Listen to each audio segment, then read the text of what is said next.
Big boss मराठीच्या घरात सध्या राकेश बापट आणि विशाल कोटियन या दोन सदस्यांमध्ये मोठा राडा पाहायला मिळत आहे। इतकंच काय तर राखी सावंत ही देखील राकेश बापटला टार्गेट करताना दिसत आहे। त्यामुळे या आठवड्यात बिग बॉस मराठीच्या घरात एक मोठा ड्रामा पाहायला मिळत आहे आणि यावरच आता बिग बॉस मराठीच्या घराबाहेर पडलेली स्पर्धक रुचिता जामदार हिने देखील राकेश बापटला टार्गेट करत त्याच्यावर काही आरोप केले आहेत।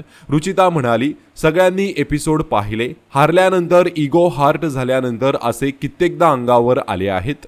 इतके घाणेरडे आरोप लावून मेल कार्ड वापरलेत, आपल्या पोझिशनचा फायदा उचलतात। त्यावेळी ना काटा ना टोळी ना बाल्कनी ना कोणी स्टँड घेतला, सगळ्यांनी डोळे बंद केले।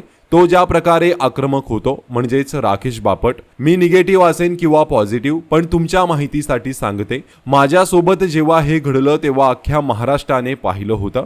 तेव्हा कोणी नव्हतं येत या लोकांच्या विरोधात खोट्या आरोपांसमोर उभे राहिला, बघा आता रियालिटी, असे म्हणत रुचिता जामदारने राकेश बापटवर आरोप केले आहेत। रुचिताच्या म्हणण्यानुसार राकेश हा अंगावरती धावून जातो, माझ्याही अंगावर धावून आला होता, मात्र त्यावेळी माझ्यासोबत कोणी उभं राहिलं नाही, असे रुचिताने राकेशवर आरोप केले आहेत। तसेच रुचिताने विशाल कोटियनला पाठिंबा दिला आहे। तर तुमची या संदर्भात काय प्रतिक्रिया आहे, कमेंट करून नक्कीच सांगा। धन्यवाद।